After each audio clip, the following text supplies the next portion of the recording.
Baik, ini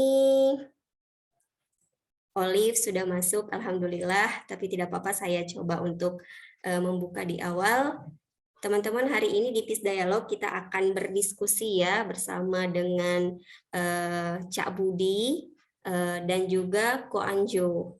Dan nanti akan dipandu oleh teman kita Olive dari YIPC Jawa Timur. Nah, teman-teman, sebelum kita mulai kegiatan, saya mau mengajak kita semua untuk membuka ya kegiatan ini dalam doa. Untuk itu, saya memohon kesediaan Kak Ripka untuk boleh membantu kita membuka dalam doa. Dipersilahkan Kak Ripka.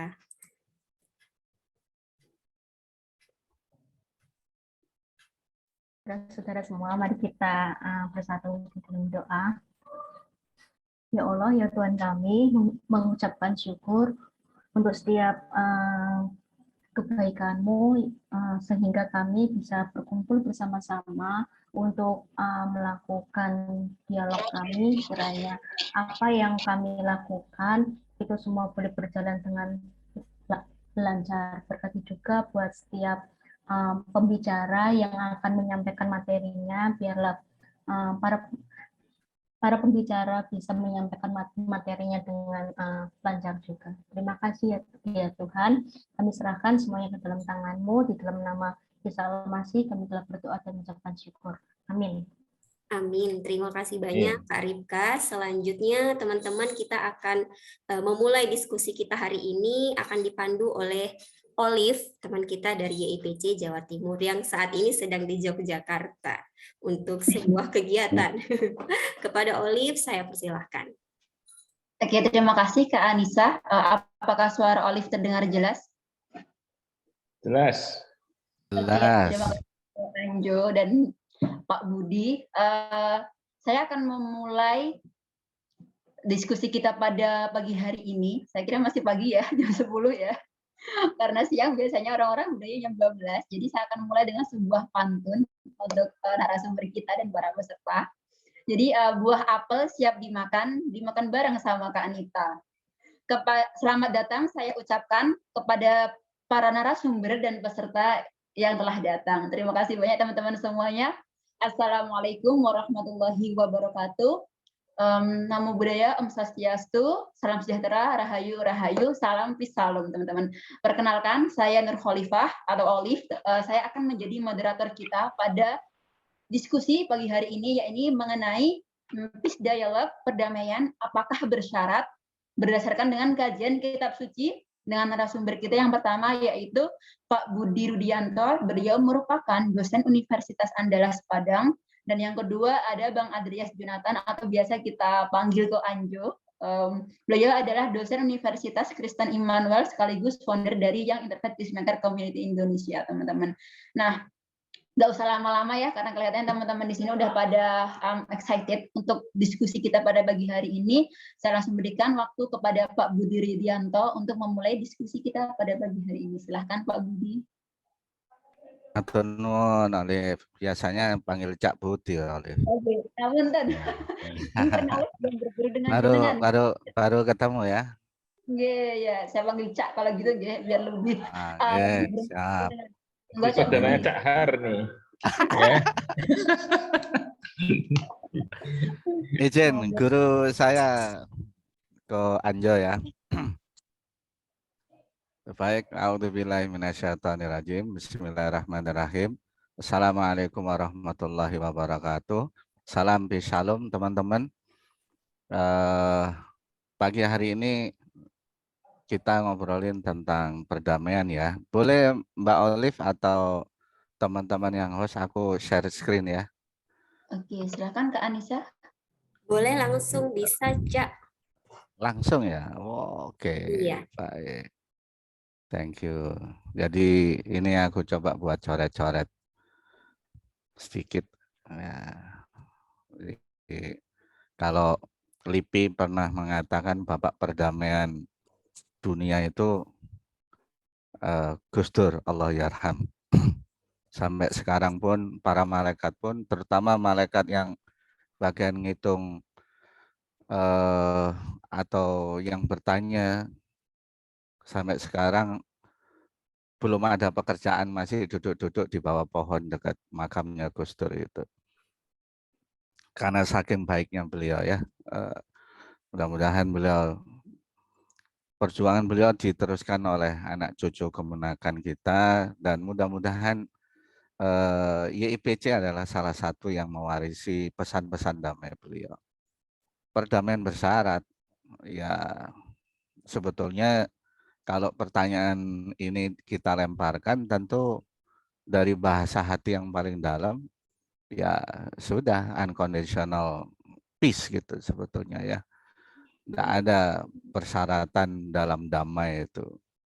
Karena semua bermuara dari hati dan pikiran kita, dari self peace kita gitu. Sebagai buah dari self love kita gitu. Sebagai self awareness kita sendiri sebagai anak cucu Adam, tanpa ngobrolin ayat pun, tanpa ngobrolin pesan-pesan Tuhan dalam firman-Nya, kita ngomongin Bobo Boy di langit yang sama, kita ini punya power yang sama, punya ayat yang sama gitu. Jadi dalam bermain pun kita mulai dari dunia yang kecil, kalau kita saling menghargai ya sudah.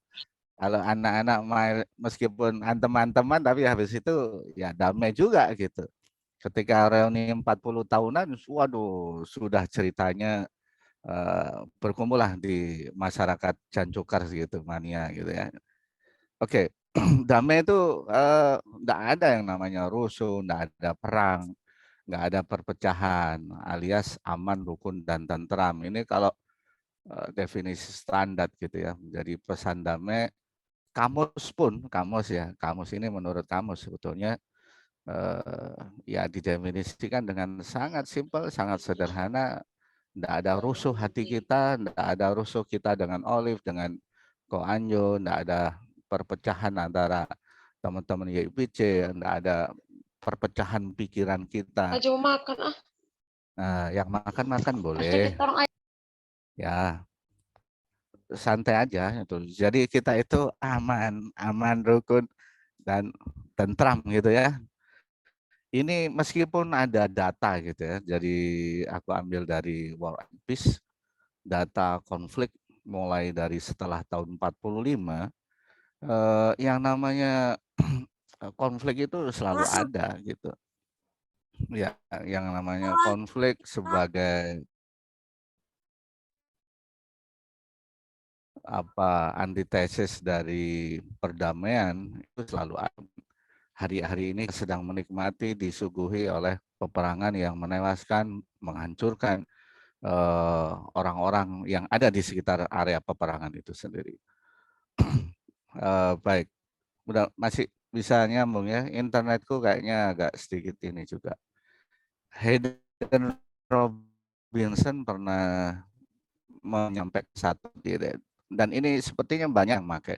Nggak ada yang namanya damai antara negara kalau nggak ada damai di negara itu sendiri gitu. Dan nggak mungkin damai dalam satu negara kalau nggak ada damai di antara orang per orangnya. Dan tidak ada damai dalam orang-orang itu, hati, pikiran, hidupnya tidak diserahkan kepada King of Peace, tidak diserahkan kepada Raja Damai gitu. Jadi ini Hayden Robinson, Syekh Ali Jabir juga pernah mengatakan, siapapun yang berbeda dengan pendapat kita, siapapun yang berbeda dengan pandangan masing-masing, karena ini berhubungan dengan teman-teman YBC lebih banyak ke dialog gitu ya, kita nggak berhak sebetulnya mencaci maki yang tidak sesuai dengan pandangan kita. Kalau Olive pernah dengar ada bahasa Jerman, lek ana wong sing ngelek-ngelekno kowe, gak usah melu ngelek-ngelekno. Lah apa melu ngelek-ngelekno gitu ya. Ini bahasa sebetulnya simpel gitu. Enggak ada hubungannya sebetulnya kalau kita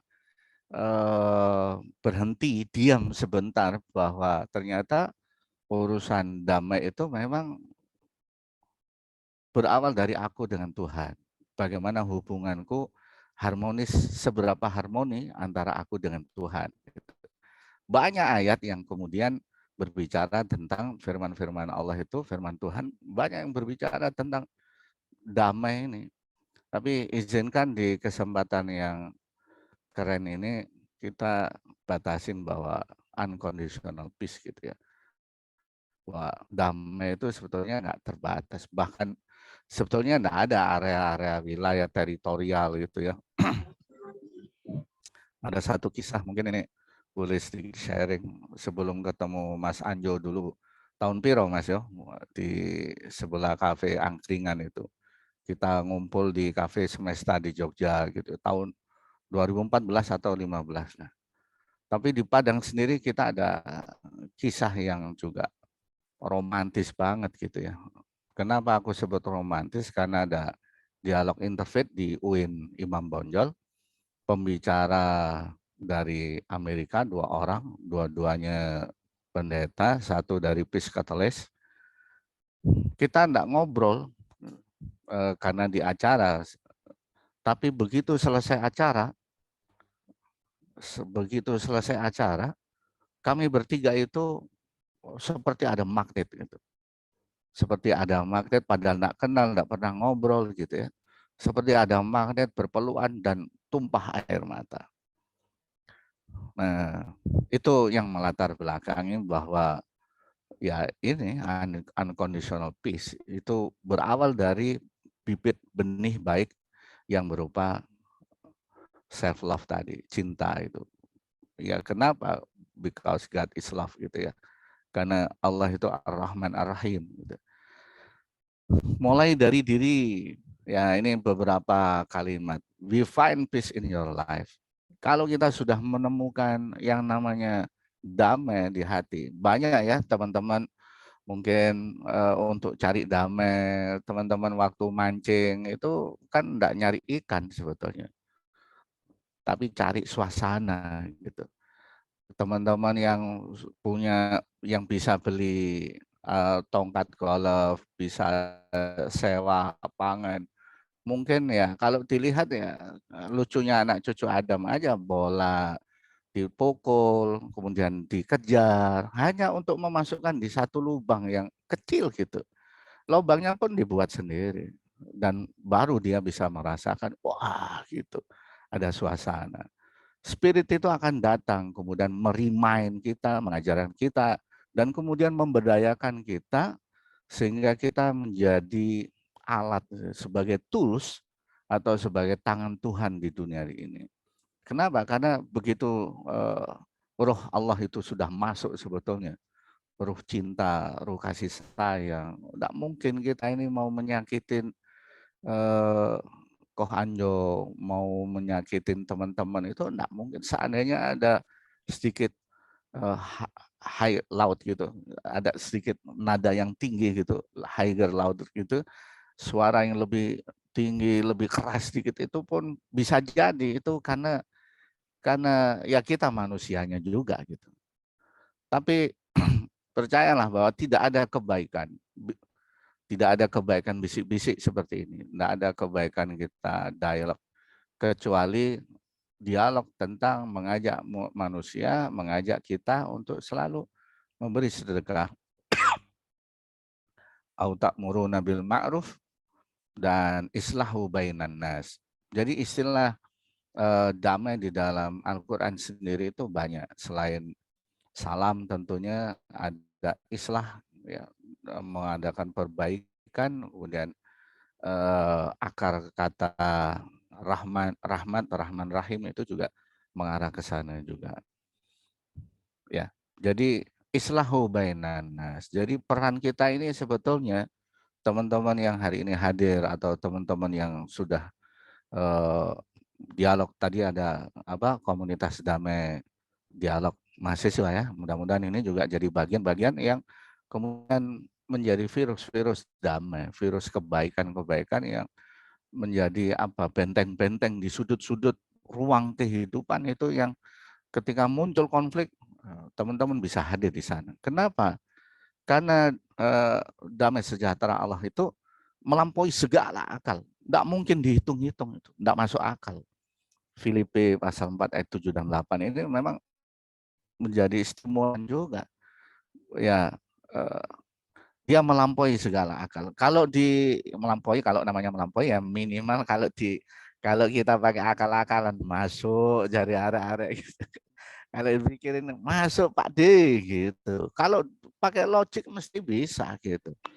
Damai ini kalau dipikirin secara hukum sebab akibat, secara logika matematik ya bisa dibuktikan.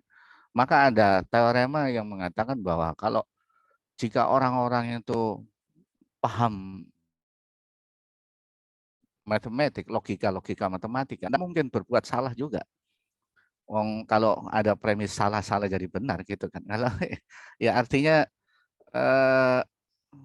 apa namanya saling memahami keadaan itu. Premisnya apa, kesimpulannya apa, sehingga kita tidak mudah menyalahkan keadaan tertentu. Sehingga apa? Akhirnya teman-teman, saudara-saudara semua itu akan berada di rumah yang benar, merasakan kemuliaan, merasakan kebenaran Tuhan. Kalau kita sebelum subuh itu ada air yang oksigennya itu gitu ya, orang nyebut ada lapisan ozonnya. Itu dingin, sejuk, hati kita itu bisa ngerasain itu juga. Dan banyak rasa-rasa yang menjadi kebajikan gitu, menjadi dharma gitu ya. Maka tidak bisa tidak, teman-teman ketika mau berbicara tentang damai harus berbicara, harus starting point-nya harus dari diri sendiri. Bergeraknya dari diri sendiri. Sampai kita condong kepada perselisihan. Jangan sampai kita tidak punya rasa condong kepada fissalam, kepada perdamaian itu, kepada ya sesuatu yang menyebabkan hati yang tenang, aman, tentram gitu ya. Tadi di definisi awal. Makanya Allah itu mengatakan waladzi anzala sakinata fi qulubil mu'minin. Dialah Allah yang memberikan, given. Karena damai itu sebetulnya given. Maka sungguh beruntung dan mungkin perlu direnungkan juga nanti dalam doa teman-teman. Bahwa ketika kita ngobrolin damai itu sendiri sudah karunia loh. Nanti bisa dicek di Efesus pasal 2 gitu ya. Jadi karunia atau bahasa Qur'annya walaula fadlullahi alaikum warahmatuhu ma zaka minkum min ahadin abada walakinnallaha yazki man yasha. Kalaulah bukan karena karunia dan cinta kasih sayang Allah, kamu nggak bisa ngobrolin perdamaian. Nggak bisa.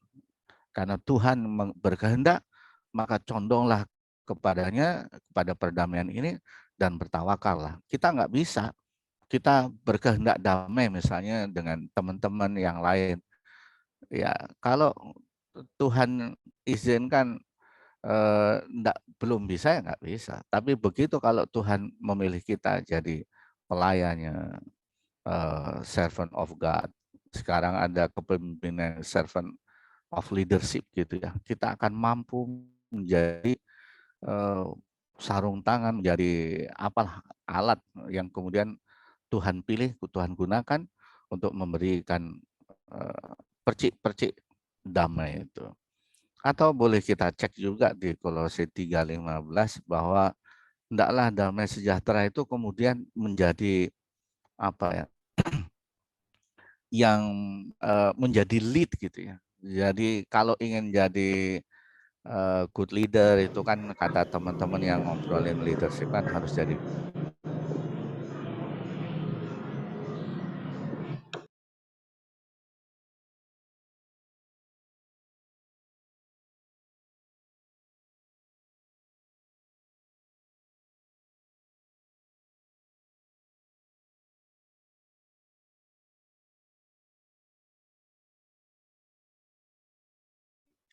Tidak ada masalah ya dengan sinyal Cak Budi. Halo Cak Budi, apa mungkin terganggu dengan sinyalnya? Kita tunggu sebentar. Oke, kita tunggu sebentar ya teman-teman. Oke, sambil nunggu teman-teman bisa mempersiapkan pertanyaan ya untuk Cak Budi terkait materi yang udah Cak Budi berikan. Nah, kita tunggu 1 menit dulu.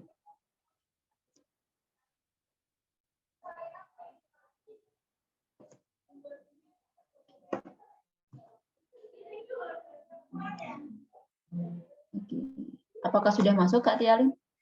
Oke, dia masih mencoba ya. Kelihatannya ada gangguan jaringan nih teman-teman, atau kelihatannya Zoom-nya yang error.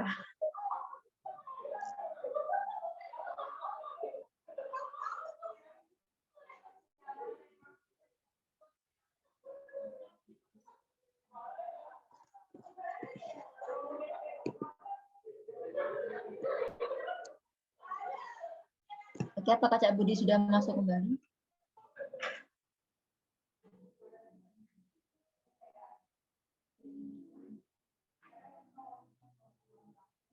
Tunggu ya, sudah saya WA. Oh, sudah. Oke. Mohon maaf terlempar Mbak Olive. Tidak apa-apa. Intermezzonya kalau pakai Zoom, Cak. Oh, enggak, alhamdulillah.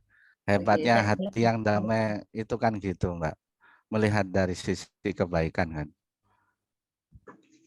siap. Iya. Baik, kita lanjut ya. Izin Kak Tialin.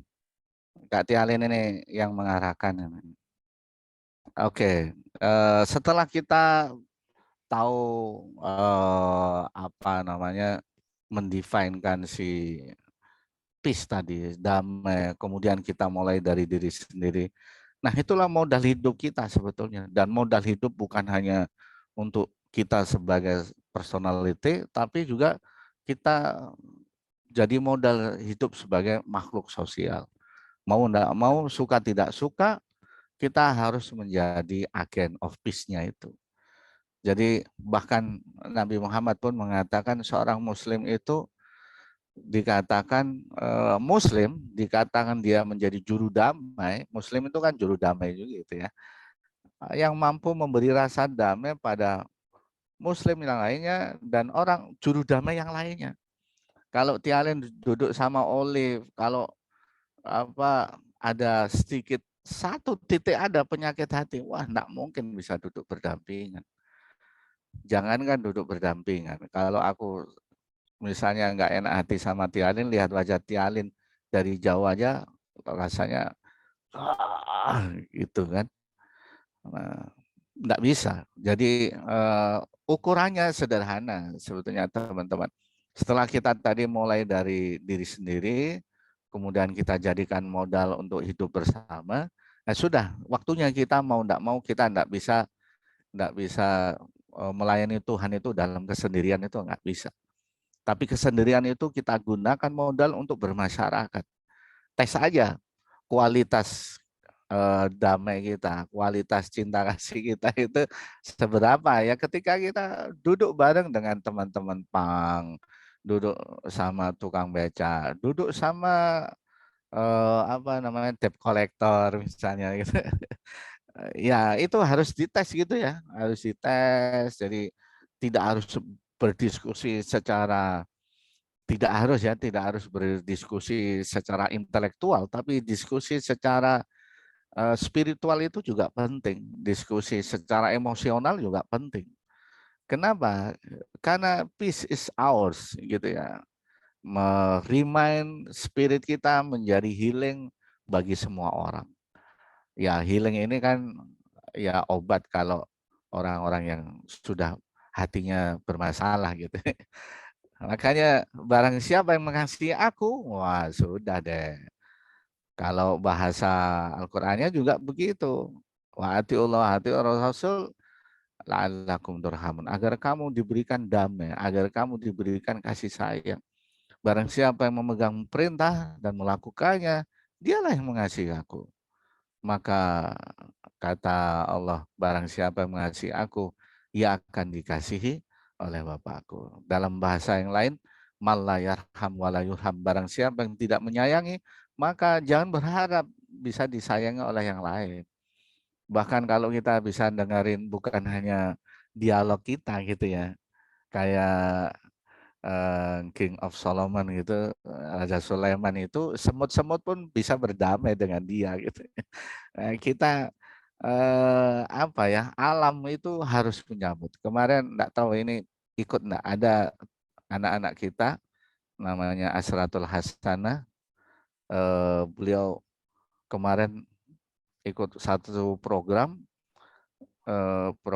nasional gitu ya, ditempatkan di Kalimantan Barat, di Sintang.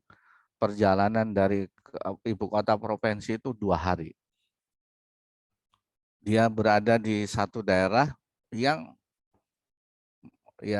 tidak ada listrik, tidak ada sinyal, dan hidup bersama masyarakat yang selama ini jauh berbeda di kampungnya, berbeda dengan di Sumatera Barat. Mungkin teman-teman bisa pahami kalau di Sumatera Barat, mohon maaf, teman-teman bisa ngelihat seperti apa di Sintang, di pedalaman, di daerah yang cukup jauh itu seperti apa. Tapi yang mereka rasakan sebelum, ya sama mungkin teman-teman juga gitu ya. Kita harus bersahabat juga, berdamai, bukan hanya bersosialisasi dengan damai dengan orang per orang seperti Nabi Sulaiman tadi itu, dengan binatang, bahkan dengan tanaman pun begitu. Dan jangan lupa dengan air, udara, api, tanah pun itu kita juga harus berdamai. Makanya nanti kalau pergi kemana, misalnya ke satu daerah, kita sapa dulu air. Assalamualaikum air, assalamualaikum. Damai di bumi, damai di hati itu. Oh, itu alam akan menyambut itu. Alam akan menyambut. Tidak mungkinlah Tuhan itu kemudian meninggalkan. Dan disitulah keadilannya. Dan keadilan itu akan menjadi saudara sejati. Ya ayyuhalladzina amanu, hei orang-orang yang percaya dengan perdamaian ini. Hei orang-orang yang percaya dengan damai. Adalah kamu jadi orang-orang yang selalu menegakkan kebenaran karena Allah. Jadi menegakkan damai itu tidak bisa tidak kalau tidak dengan kekuatan Allah. Tidak bisa. Jadi ketika kita menyerukan damai, tentu ikhtiarnya juga harus dengan damai. Dan ikhtiar itu harus berangkat dari mana? Sekali lagi damainya harus dari dalam. Jangan sekali-kali kebencianmu terhadap satu kaum mendorong kamu untuk berlaku tidak adil. Kalau ada setitik aja, enggak usah berbicara banyak tentang banyaknya khotrat, lintasan pikiran. Tapi setitik ada satu titik aja hatiku enggak enak sama Olive misalnya, enggak enak sama Nisa, enggak enak sama teman-teman. Satu titik aja. Kalau huruf Arab itu ada huruf H, kalau dikasih titik di bawah namanya jim. Silaturahim jadi silaturajim. Hubungan kasih sayang, hubungan yang penuh damai akan berubah menjadi hubungan yang penuh kebencian. Ya, maka i'dilu huwa aqrabu littaqwa, karena adil itu dekat dengan takwa. Kemudian, mungkin teman-teman pernah melihat film, salah satu film favoritku ya, ini The Last Samurai. Di situ ada kisah yang cukup menarik gitu. Jadi orang perang itu sebetulnya ya, berpakaian, membunuh dan sebagainya itu ya apa ya, bukan berarti mereka tidak menghendaki damai. Ya, bukan berarti mereka tidak tahu tentang damai itu sendiri. Mereka tahu. Kayak di Surabaya ada 10 November gitu ya. Sebentar lagi 10 November. Rawi-rawi rantas Malang-Malang putung. Itu sebetulnya, makanya sebetulnya mohon maaf, sebetulnya tidak ada Holy of War itu, tidak ada. Holy War itu tidak ada. Yang ada itu Holy Peace. Gitu. Yang ada itu adalah perdamaian yang suci. Sungguh, kenapa? Karena utusan-utusan Tuhan itu selalu yang dibicarakan bersama kitab, membawa wahyu, membawa firman Tuhan itu supaya manusia berbuat adil. Adil apa? Karena peace and justice itu tidak bisa jauh. Kenapa? Karena di dalam Amsal 21 ayat 3 melakukan kebenaran dan keadilan itu lebih diperkenankan Tuhan daripada korban. Karena kalau kita mau merunut perintah perang di dalam wahyu itu tentu ada sebab akibat. Dan seandainya ada pun itu ada, justru yang ada syarat itu kalau ada perang itu ada syarat. Kalau damai itu sebetulnya ya sudahlah. Ya, karena kalau dibahasakan di awal tadi bahwa unconditional peace itu memang bersumber pada peace of God. Barang siapa yang tidak menyayangi maka jangan pernah berharap akan disayangi penduduk bumi. Maka kalau kita sudah ngobrol saja latar raso, kalau di Minang ada raso jo pareso, raso dibawa naik turun, pareso dibawa turun. Begitu ada rasa damai di antara kita, ngobrol begini aja udah terasa damai. Penduduk langit itu pusing, cemburu itu. Akhirnya ngasih pesan itu, ya serius ngasih pesan kepada penduduk bumi. Itu ada anak-anak muda itu, anak-anak milenial ngobrolin damai. Itu orang Kristen, Mbak. Oke ya, maka kemudian ada kalimat God is love. Ya, oke. War, wah war ini perang tengah, hurufnya cuma 3 gitu. Lebih banyak peace kan, jadi secara huruf aja ya sudahlah. Perang tidak akan pernah, kata-kata perang tidak akan pernah mengalahkan kata-kata damai. Ya, jadi war tidak akan pernah mengalahkan peace. Seandainya ada kuda yang diperlengkapi untuk Tuhan, untuk perang, maka ingat kemenangan tetap ada di tangan Tuhan. Jadi babnya adalah bukan perangnya, karena Tuhan itu sendiri adalah kasih, karena Allah itu Ar-Rahman Ar-Rahim, maka kalau seandainya perang ini sebagai emergency exit, maka Allah bertanya, emang kamu senang perang gitu? Padahal apa yang kamu suka belum tentu aku suka, kata Allah. Boleh jadi kamu membenci sesuatu, padahal aku suka. Oke, begitu sekilas yang aku sampaikan ke Anjo. Teman-teman, mudah-mudahan ini jadi pengantar diskusi kita. Mbak Olive ya, nggak tahu ini terlalu lama atau terlalu sedikit, tapi mudah-mudahan jadi stimulan positif kita bahwa damai itu tidak bersyarat. Karena Tuhan tidak pernah mempersyaratkan untuk berdamai. Yang ada syaratnya itu perang. Kalau mau perang itu ada syaratnya. Dan ketika perang pun ada syaratnya juga. Siapa yang boleh ditembak, siapa yang boleh dibunuh. Dan ada syarat yang tidak boleh dibunuh. Wah, keren banget itu. Oke, terima kasih. Thank you ya. Assalamualaikum. Salam bisalam. Waalaikumsalam warahmatullahi wabarakatuh. Salam salam. Terima kasih banyak Cak Budi. Waduh, ini saya belajar banyak sekali sih hal baru di sini. Udah banyak pertanyaan yang di otak saya. Kok nyasar ya bahasanya. Jadi pikirkan di otak saya. Nanti kita akan lanjut lagi sesi tanya jawab dengan Cak Budi. Tapi sebelum itu kita ke Pak Anjo terlebih dahulu nih untuk masuk ke sesinya Pak Anjo. Pak Anjo akan memberikan pemantik juga terkait apa yang kita obrolin pada siang hari ini, karena sekarang udah kurang lebih jam 10:30 ya teman-teman. Jadi ya kita masuk ke Pak Anjo. Oke, monggo. Silahkan Pak Anjo, udah dapat. Ya, terima kasih. Salam Pisalum. Terima kasih kepada Cak Budi juga yang sudah memberikan kajiannya ya dari kitab suci, baik dari Quran, juga dari Alkitab.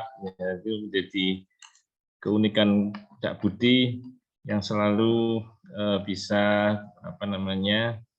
mengkaji dari semua kitab-kitabnya. Saya pribadi harus mengakui masih akan mengkajinya dari Alkitab, mungkin hanya mungkin hanya sedikit dari Quran ya, tetapi ini nanti ya sudah sebagian disampaikan Cak Budi. Saya nanti kalau yang sudah sama mungkin saya cepat ya. Ya kalau intinya sih pasti tentunya sama. Nanti kita mau dialogkan nanti gimana di dalam penerapan ya, itu yang kita menjadi persoalan kita hari ini. Saya share screen, tadi sudah disebutkan tentang unconditional love, unconditional peace ya. Nanti tentunya pasti berhubungan dengan unconditional love, karena memang saya meyakini dasar dan unsur terpenting dalam hubungan antara manusia itu kasih atau cinta kasih atau love itu ya. Jadi memang nanti definisi love bisa beberapa macam, di dalam Alkitab juga ada beberapa macam kasih atau cinta kepada lawan jenis ya, yang bersifat asmara romantis itu, atau juga berkasih cinta kepada orang tua, saudara, yaitu kekeluargaan ya, dan juga mungkin dengan teman, tapi ada kasih yang terpenting yang dimana kita mewarisi atau meneladani dari Tuhan sendiri. Ya, ini disebutkan sebagai hukum yang terutama. Saya percaya tidak asing bagi kita semua ya, ketika Isa Al-Masih ditanya oleh para ahli Taurat atau kaum ulama pada waktu itu, guru, hukum manakah yang terutama dalam hukum Taurat? Ya, tentunya waktu itu karena Injil belum ada ya, jadi Isa Al-Masih selama di dunia baru mengajarkan ajaran-ajarannya, nanti kemudian ditulis di dalam kitab suci Injil. Jadi waktu itu memang ya kitabnya hanya Taurat bersama dengan Zabur dan kitab para nabi. Tapi hukum-hukum itu ya Taurat itu adalah hukum. Jawab Isa, kasihlah Tuhan Allahmu dengan segenap hatimu, dengan segenap jiwamu, dengan segenap akal budimu. Itulah hukum yang terutama dan yang pertama. Dan hukum yang kedua yang sama dengan itu ialah kasihlah sesamamu manusia seperti dirimu sendiri. Pada kedua hukum inilah tergantung seluruh hukum Taurat dan kitab para nabi, atau seluruh kitab suci yang ada pada waktu itu ya, mendasarkan dua hal ini. Orang yang mengasihi Allah, Tuhan, juga tidak bisa kemudian membenci sesama ya, tetap konsekuensinya adalah mengasihi sesama. Jadi ini dua hal yang tidak bisa dipisahkan kira-kira gitu. Nah, di dalam kehidupan sehari-hari kita, mengasihi itu banyak yang dengan syarat ya, ini realita hidup manusia itu mengasihi karena ya, saya mengasihi kamu karena kamu baik kepada saya, karena kamu suka memberi uang kepada saya, kamu suka memberi perhatian ya, maka saya mengasihi kamu. Jadi kalau kamu tidak baik kepada saya, ya kasihnya kemudian hilang. Ini juga banyak kasus suami istri awalnya harmonis, saling mengasihi, tiba-tiba kemudian bisa berubah, syaratnya tidak terpenuhi lagi, kemudian berpisah, ya, karena mengasihi dengan syarat, dengan karena. Yang kedua, mengasihi supaya. Aku mengasihi kamu supaya aku mendapatkan sesuatu dari kamu. Udang di balik batu ya ini ya, atau udang di balik bakso. Jadi ada maksudnya. Aku mengasihi, katanya ada maksud-maksud tertentu, kemudian ya mendapatkan sesuatu. Mungkin kita ya tidak bermaksud untuk menghakimi. Kadang-kadang orang menikah pun bisa ada karena ini ya. Wah, salah satunya mungkin kaya raya sehingga mengasihi supaya nanti dapat hartanya. Itu ada juga yang seperti itu. Ya, itu ada supayanya. Kemudian mengasihi jikalau ya. Jadi ada syarat juga pasti ini. Jikalau kamu seperti ini, aku akan mengasihi kamu, ya. Ada perjanjiannya. Ini fakta-fakta yang sering terjadi, ya. Kasih dengan syarat. Tapi Tuhan mengasihi tanpa syarat, ya. Mengasihi walaupun, jadi walaupun manusia itu sangat nakal lah kira-kira gitu ya, banyak tingkahnya, sering menyulitkan. Ya Tuhan sih nggak sulit, tapi membuat troublemaker kira-kira gitu, membuat masalah saja. Tapi Tuhan tetap mengasihi manusia yang tidak taat, suka memberontak, juga Tuhan tetap mengasihi. Ya, itu yang menjadi kasih tanpa syarat, yang disebutkan dalam kitab suci Injil itu dengan kata agape. Ya, agape inilah kasihnya Tuhan, kasih yang tanpa syarat. Yang tentunya di dalam hukum terutama itu yang dimana kita seharusnya miliki. Ya, di dalam hukum terutama tadi yang pertama, hukum yang pertama, kasihlah Tuhan Allahmu tadi, itu kata yang dipakai adalah agape seis, ya, dari kata agape kemudian ada seisnya karena ini menjadi sebuah perintah kasihlah. Kasihnya agape, kurion atau Tuhan, tonteon, ya, itu Allah. Jadi kemudian dengan segenap hati, segenap kardia itu hati jantung, ya, apa jantung, kardia itu terjemahan kita hati. Tapi apa maksudnya di situ. Dan kemudian suke itu jiwa, ya, seperti kata psikologi dari kata itu suke. Kemudian juga dianoia itu dari segenap pikiran, jadi segala atau segenap. Di hukum yang kedua tadi kita tahu kasihlah sesamamu, itu juga memakai kata agape seis juga, sama, ya, dengan kata dasarnya agape, kasihlah sesamamu, atau mungkin terjemahan bahasa Inggrisnya neighbor, tetangga, ya, tetanggamu, yaitu maksudnya yang sesama manusia itu seperti dirimu sendiri, ya, seperti dirimu sendiri. Nah, konteksnya Isa masih memberikan dua hal ini ketika ditanya oleh kaum ulama tadi. Kemudian Isa menceritakan sebuah perumpamaan tentang seorang Samaria, ya, mungkin pernah juga dengar. Samaria yang dalam perjalanannya bertemu dengan seorang Yahudi yang sedang dirampok, tergeletak di pinggir jalan, tidak ada yang menolong. Nah, konteksnya Yahudi memusuhi Samaria.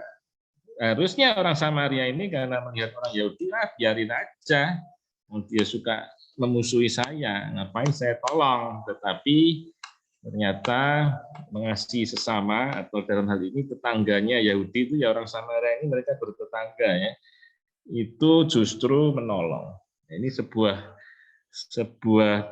kisah yang disampaikan oleh Isa Al-Masih sebagai jawaban dari kaum ulama Yahudi yang sekaligus menjadi tamparan apa secara mental, ya, bagaimana orang Samaria bisa lebih mengasihi dibanding orang Yahudi yang katanya taat kepada Taurat. Ya, orang Samaria pun juga percaya pada Taurat, ya, ada Tauratnya juga sama.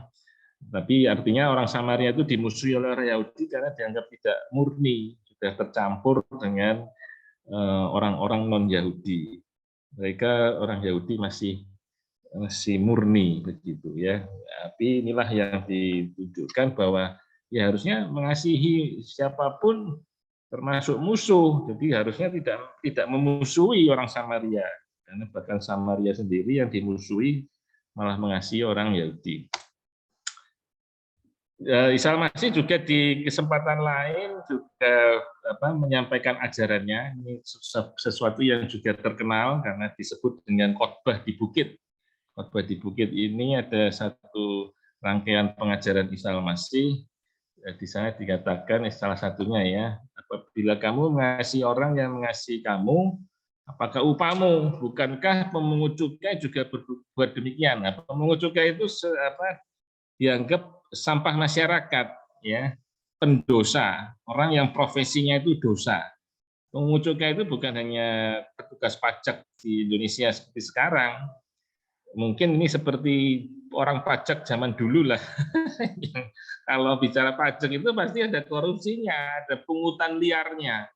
Ya, kalau orang pajak datang ke perusahaan itu pasti minta sesuatu, ya. Kalau enggak pasti perusahaannya pasti sudah diodol-odol itu. Ini seperti itu konteks di zaman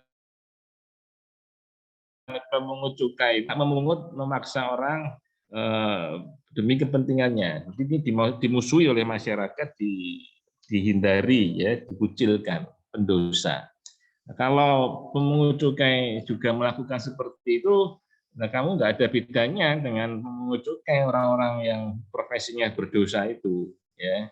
Apabila kamu hanya memberi salam pada saudaramu saja, saudara itu, ya, bisa dipahami sebagai orang yang sesama iman atau agamanya atau keluarganya, ya, itu yang pokoknya satu suku mungkin begitu. satu agama, apa lebihnya daripada perbuatan orang lain. Orang-orang yang tidak mengenal Allah pun berbuat demikian. Jadi kalau kamu mengaku mengenal Allah, kok nggak ada bedanya?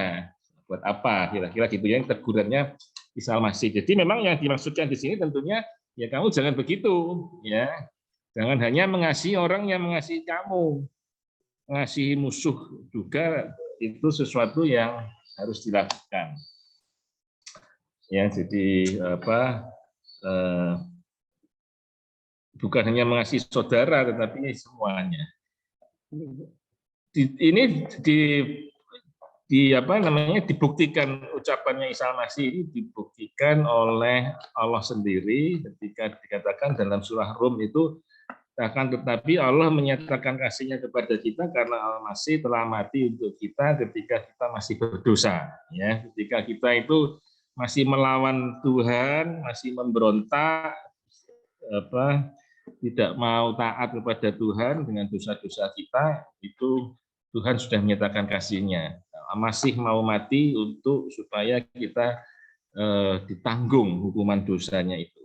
Ya, ini di dalam kitab suci Injil jelas sekali dikatakan karena dosa-dosa itulah Isa Al-Masih harus disalibkan, harus mati menanggung hukuman, menggantikan kita supaya yang percaya menjadi bebas, ya, dari hukuman, tetapi bukan sekedar bebas dari hukuman, tapi harus ada perubahan hidup setelah itu.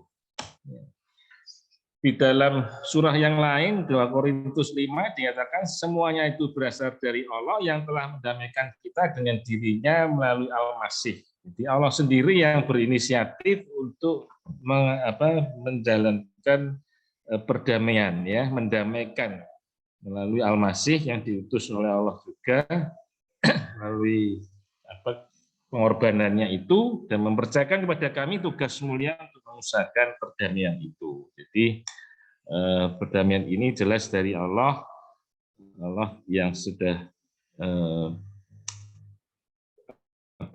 berhubungan dengan kasih agape tadi, yang unconditional love itu. Walaupun kita manusia suka berdosa dan tidak taat, Allah tetap mengasihi dan mau berdamai dengan kita. Dan kemudian di surah Roma juga itu dikatakan janganlah membalas kejahatan dengan kejahatan, lakukanlah apa yang baik bagi semua orang sedapat-dapatnya. Kalau hal itu bergantung padamu, hiduplah dalam perdamaian dengan semua orang. Ya, jelas kalau itu bergantung pada diri kita, ya berdamailah. Dan sebetulnya ya sangat memungkinkan ya kita untuk mengambil langkah untuk damai. Seringkali kita berkelit atau berargumen, ya, saya dijahati dulu kok, maka saya ya membalas. Kalau dia tidak berbuat jahat kepada saya tidak membalas, ya. Jadi kita membalas kejahatan dengan kejahatan. Dalam perang juga sering begitu, saya diserang dulu, ya, kemudian baru saya akhirnya menyerang. Di ayat berikutnya, janganlah kamu kalah terhadap kejahatan, tapi kalahkanlah kejahatan dengan kebaikan. Jadi ini yang menjadi unsur damai itu, ya ini harusnya ya, karena kita selalu membalas kejahatan dan kita kalah. Ketika kita membalas dengan kejahatan, maka kita sudah kalah. Harusnya kita membuat pembalasannya dengan kebaikan. Ini ya tidak mudah tentunya, tapi bisa dilakukan, ya, bisa dilakukan. Sulit tetapi mungkin, tidak mustahil, ya. Jadi memang mau taat kepada Tuhan itu memang sesuatu yang tidak mudah, tetapi pasti bisa, ya, bisa. Perang ini dari level yang paling besar, ya, perang antar negara yang juga mengatasnamakan agama, Israel mungkin melawan negara Arab, ya, yang negara Islam. Bukan hanya itu saja, mungkin semua negara yang perang itu juga mungkin ada mengandung ideologi agama, ya. Tapi itulah kenyataannya, berarti bahwa tidak bisa untuk menerapkan apa yang Tuhan mau, ya. Kalau dalam konteks kita yang paling sehari-hari kita dengar ya hate speech ini, ya hate speech ini kita selalu panas kalau dengar hate speech, terutama kalau berkaitan dengan agama kita, terus kita terpancing membalas dengan hate speech juga, ya akhirnya terus-menerus terjadi balas membalas kejahatan dengan kejahatan di level ini, akhirnya bisa dari sini tumbuh atau muncul peperangan atau konflik frontal langsung, ya tidak hanya hate speech saja tetapi sudah ya melahirkan tindakan-tindakan kekerasan yang lain. Itu realitanya, dan itu sering juga yang dinuansai oleh agama. Sambo sidang-sidang mungkin kita ada yang ikuti, tapi ini berita yang masih lama karena tentang motif Sambo ini masih dalam sidang, itu belum jelas. Tapi Sambo waktu di bulan Agustus kemarin itu waktu datang ke kantor polisi itu mengatakan bahwa motifnya adalah marah, emosi, martabat keluarganya dilukai. Ya, jadi dia kemudian membalas itu dengan kejahatan membunuh, ya lebih parah. Jadi kalau Sambo ini misalnya menerapkan apa yang diperintahkan dalam kitab suci Injil, jangan membalas kejahatan dengan kejahatan, walaupun mungkin keluarganya atau istrinya dilecehkan. Ini seandainya terbukti, ya. Tapi sekarang kan masih dalam persidangan, belum terbukti apakah betul-betul ada pelecehan atau tidak. Toh seandainya memang benar-benar dilecehkan, ya jangan dibalas dengan kejahatan harusnya, ya itu. Nah, jadi itu yang menjadi persoalan Sambo. Kata Mahatma Gandhi ini ketika masa hidupnya juga suka sekali membaca khotbah Isa Al-Masih di bukit tadi. Ya, memang di salah satu ayat yang dikhotbahkan Isa Al-Masih, kamu telah mendengar mata ganti mata, gigi ganti gigi. Nah, itu yang sering terjadi atau sering diucapkan atau dijustifikasi oleh orang-orang di zaman itu. Kalau saya dilukai matanya, ya saya balas, ya kan, matanya dia juga akan saya lukai. Gigi saya rontok dipukul, saya harus pukul, giginya juga harus rontok juga. Nah itu, tapi Isa Al-Masih mengatakan ya tidak demikian, ya. Jadi kalau kemudian sambungannya kalau di Isa Al-Masih mengatakan kalau kamu ditampar pipi kiri justru kasih pipi kanan. Nah, ini juga sesuatu yang radikal sekali, ya. Ajaran itu menginspirasi Mahatma Gandhi. Dia mengatakan kalau mata ganti mata, an eye for an eye makes the whole world blind, akan membuat seluruh dunia ini buta, ya. Ini betul sekali. Ini harus, kalau saling membalas, ya kita buta semua akhirnya. Nah, ini juga berita yang sedang hangat-hangatnya beberapa saat kemarin, ya. Itu ini saya ambil di 14 Oktober. Nah, ini jadi teladan yang baik, ya kan? Karena dia berani mengatakan damai tanpa syarat apapun, ya kan? Walaupun sudah jadi korban KDRT, harusnya dia bisa menuntut, tetapi dibatalkan. Mau tetap mengasihi, menerima kembali, damai tanpa syarat. Jadi tidak ada, ya kita belajar dari berita ini, ya. Kalau kenyataannya nanti juga mungkin terulang lagi KDRT-nya gimana nggak tahu, tapi paling tidak ada satu itikat baik. Ketika tanpa syarat kan berarti ada kemungkinan itu KDRT-nya terjadi lagi, ya. Tapi tetap mau damai. Ini harus jadi contoh. Walaupun saya dilukai, saya dijahati, saya tetap mau damai tanpa syarat, ya, unconditional. Nah, penghalangnya apa sih sebetulnya? Ya karena pertama, karena kita tidak benar-benar menyembah Allah sebagai satu-satunya Tuhan, ya. Jadi ketika Isa Al-Masih mengatakan kasihlah Tuhan Allahmu dengan segenap akal budimu, segenap hatimu, dan segenap jiwamu, itu artinya Tuhan harus menjadi satu-satunya. Nah, ini kita kedua umat, atau ya tentunya semua umat beragama ya, itu menyetujui tentunya bahwa Tuhan harusnya satu-satunya yang harusnya menjadi pusat hidup kita. Kita harusnya dia adalah yang terutama. Ya. Tetapi persoalannya kita sudah menempatkan diri kita sebagai Tuhan. Itu yang menjadi persoalan. Kita menjadi berpusat pada diri kita sendiri. Kita yang terpenting, bukan Tuhan yang terpenting. Ya, saya menjadi prioritas. Jadi kalau itu yang menjadi persoalan, maka ya ini. Jadi kalau orang-orang yang benar-benar God-centered, berpusat pada Tuhan, Tuhan menjadi memang yang terutama dalam hidupnya, maka pertanyaannya apa yang Allah peroleh melalui apa yang saya lakukan. Ya, kalau saya membalas kejahatan dengan kejahatan, kemudian Allah dapat apa? Ya, dan malah justru dipermalukan, bukan? Kalau umatnya seperti itu. Karena ini apa? Ini bukan is Allah ya, it's all. Sebentar, saya salah. Oke, terset ya. Ya, Firman, sorry. Anissa minta tolong Firman di... It's all about God, maksudnya gitu ya. Segala sesuatu yang sedang kita alami, kalau kita berpusat pada Allah, maka itu tentang Allah. Jadi bukan tentang saya, bukan it's all about me, apa yang saya peroleh. Jadi kalau saya dilukai, apa yang saya peroleh? Wah, saya ini rugi, ya kan? Saya harus membalas supaya saya dapat kepuasan. Nah, itu yang menjadi persoalan. Tetapi kalau apa yang Allah peroleh, maka ya kita tidak membalas, kita justru melakukan yang baik kepada orang itu. Ya. Jadi ini prinsipnya ya.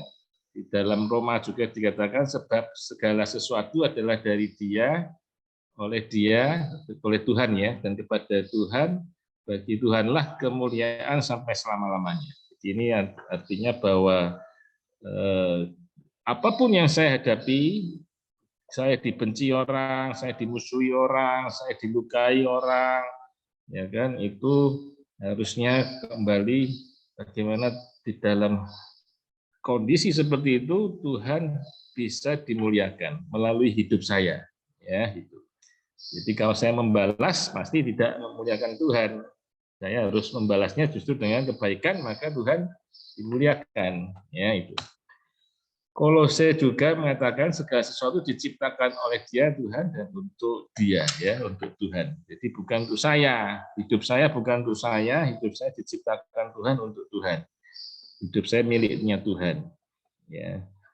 Dulu ada anak YPC Surabaya ya, generasi awal namanya Milhan, karena orang tuanya menyadari bahwa ini milik Tuhan, ya, disingkatnya Milhan. Mengingatkan saya ini Milhan, saya ini milik Tuhan, jadi nggak bisa saya bertindak yang di luar kehendaknya Tuhan. Nah, menjadi self-centered itu karena kita sendiri pasti belum berdamai dengan diri sendiri. Kita tidak melihat pada diri kita yang sebagai ciptaan Tuhan yang diciptakan untuk Tuhan, tapi kita mau menjadi seperti Tuhan. Itulah dosanya Adam dan Hawa juga. Mereka mau jadi seperti Tuhan, ya. Tidak berdamai dengan diri sendiri dan tidak berdamai dengan Allah. Tidak mau benar-benar menempatkan Allah yang terutama. Kita mau bersaing dengan Allah. Kita mau menyingkirkan Allah, saya sendiri yang harus menjadi yang terutama, gitu ya. Nah, maka perlu pertobatan radikal dan menyeluruh. Dan di dalam kitab suci Injil yang saya juga coba membuat paralelnya dengan kitab suci Quran di surah 350, bertakwa kepada Allah dan kemudian taatlah kepadaku, ini kata-kata Isa Al-Masih ya. Jadi dalam Injil sekali lagi jelas sekali bahwa Isa mengajak kita semua untuk ikut Isa Al-Masih, untuk mentaati setiap firman yang disampaikan oleh Isa Al-Masih. Ya, itu. Tadi Cak Budi mengutip dengan tidak hanya Isa Al-Masih ya, dari rasul-rasul yang lain, ya itu juga sesuatu yang juga setiap yang dari Tuhan lah pokoknya ya. Jadi segala sesuatu yang dari Tuhan, maka kita kuncinya di sana. Ini perlu pertobatan yang radikal. Pertobatan dari dalam. Kalau dalam istilahnya Isa Al-Masih, kamu harus dilahirkan kembali. Ya, kamu harus dilahirkan kembali menjadi manusia yang baru. Selama kita masih hidup dikuasai oleh dosa, ya nggak akan bisa kita itu apa namanya mengalahkan ya self-centered kita, karena kita dikuasai oleh dosa sampai kita bisa benar-benar tunduk kepada Allah. Itu aja dari saya, nanti kita bisa diskusikan lebih lanjut ya. Terima kasih.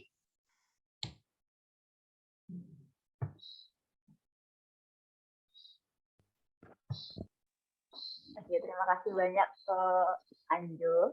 Sangat sorry, sangat insightful sekali. Terima kasih banyak. Kita langsung saja masuk ke sesi tanya jawab ya teman-teman. Kita punya waktu kurang lebih ada waktu 45 menit teman-teman kalau ingin bertanya pada Cak Budi dan juga Ko Anjo. Banyak hal banget yang bisa kita diskusikan dengan beliau. Mungkin teman-teman yang ingin bertanya bisa langsung raise hand ya, atau memberikan pertanyaannya di chat box. Oke.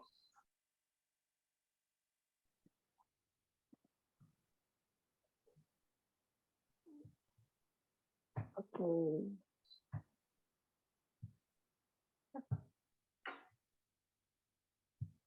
Teman-teman belum ada yang raise hand ya ini ya. So, mungkin Alif mulai dari ini ya, pertanyaan Alif dulu buat Cak Budi dan juga Ko Anjo. Mungkin karena kita kan membahas tentang ini ya, paradigma kitab suci juga tentang perdamaian gitu, apakah bersyarat gitu. Tapi saya ingin coba melihat dari sisi realitas sekarang gitu, Cak, dan Ko Anjo gitu. Kalau saya melihat sekarang ini untuk mengajak anak muda gitu ya, untuk belajar tentang perdamaian gitu, dari sisi kitab suci itu dipandang sebagai satu hal yang tidak menarik gitu, karena menganggap bahwa itu sebuah pembelajaran yang berat, pembelajaran yang karena realitanya saya melihat bahwa sekarang itu banyak anak muda yang malah menjauhi gitu kajian-kajian yang berkaitan dengan agama gitu. Nah, gimana sih cara kita gitu untuk mengajak mereka, atau yang nggak harus mengajak juga sih, untuk memahamkan mereka gitu kalau bahwa agama itu nggak seberat itu gitu, padahal bahwa sebenarnya itu melalui agama dan kitab suci itulah kita bisa menemukan makna damai sejati. Nah, kira-kira itu menurut Cak Budi dan Ko Anjo itu bagaimana? Gitu. Terima kasih. Mas Anjo, monggo Mas Anjo duluan. Cak Budi dulu. Loh kan kalau sesuai abjad kan Andreas Jonathan. Aku kan B. Huruf A dulu. Monggo. Ya, ini sebetulnya harusnya pertanyaan yang harus dijawab oleh teman-teman nih. Teman-teman ya, sendiri nih, maksudnya iya. Generasi muda, generasi milenial ya, karena ya ini kalau di sini ada 50-an orang ini kan kalian tertarik ya. Hadir di sini sekarang ini kan yang tertarik. Kenapa kok bisa tertarik? Sebetulnya memang harus kami akui, atau saya mengakui, saya generasi tua yang ketika menyampaikan ini dengan apa ya, stylenya itu ya style zaman saya ya. Jadi terus terang memang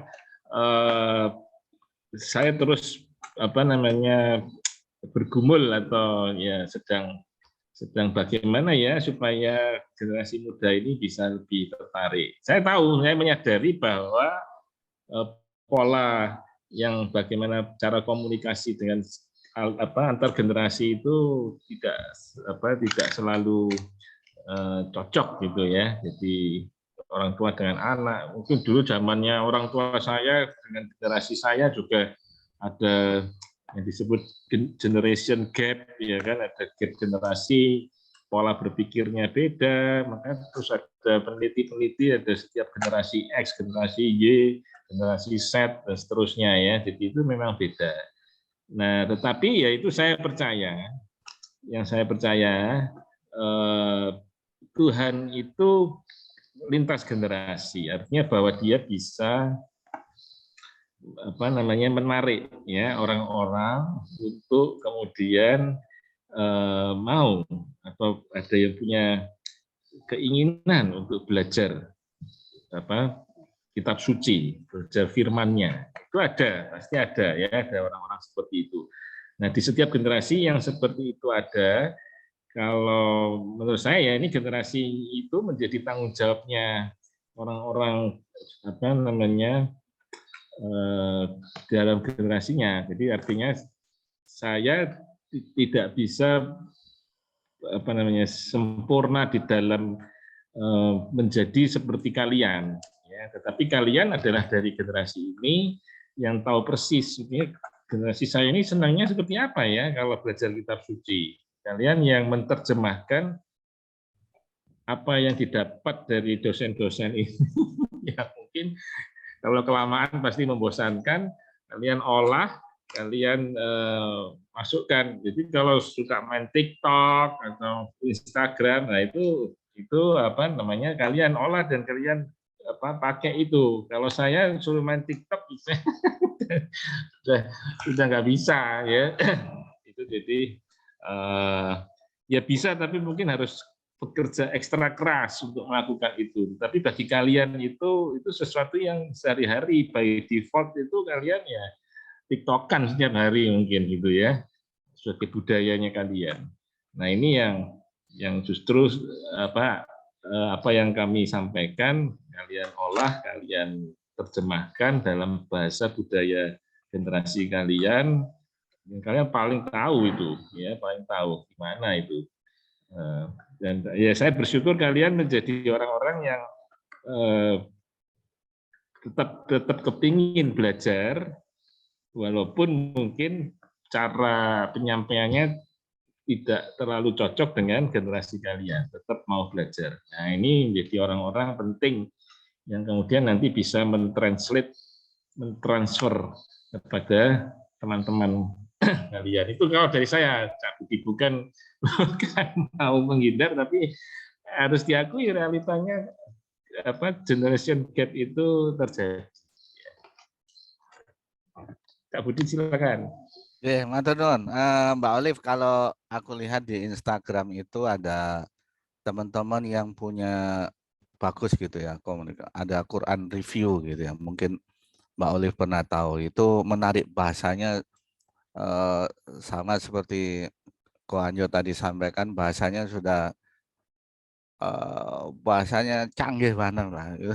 Bahasanya anak zaman now banget gitu. Kalau bahasanya, jangankan bahasa yang kita gunakan, toolsnya saja kayak aplikasi TikTok, aku belum pernah lihat di Google Play Store aplikasi TikTok itu kayak apa, belum pernah lihat. Jadi ya tapi apapun gitu ya, kalau kita secara manual di Padang ada ngaji di kafe-kafe, namanya ngaji di Lapau gitu ya, ngalau gitu ya, ngaji di Lapau. Memang enggak ngobrolin langsung, ayo kita ngaji, bukan itu, tapi kita membahasakan dengan bahasa mereka. Maksudnya ya ayo gotong royong, upacara, pokoknya terserah bahasa mereka. Kadang harus didahului dengan badminton dulu, meskipun aku pegang raket aja nggak kuat Mas Sanjo gitu. Tapi itu karena kita ini, pertama mungkin yang perlu disampaikan, apapun bahasanya, bahasa cinta, bahasa damai itu banyak sebetulnya dan berlaku umum untuk bisa untuk siapapun. Maka yang bisa membreakdown itu generasi masing-masing ya. Tapi apapun yang tidak pernah berubah itu bahwa kita ini pelayan gitu Mbak Olive. Jadi kita ini Abdullah. Jadi dua status yang tidak pernah berubah itu bahwa kita adalah anak dari orang tua kita dan kita adalah hamba dari Tuhan. Kita ini servant of God.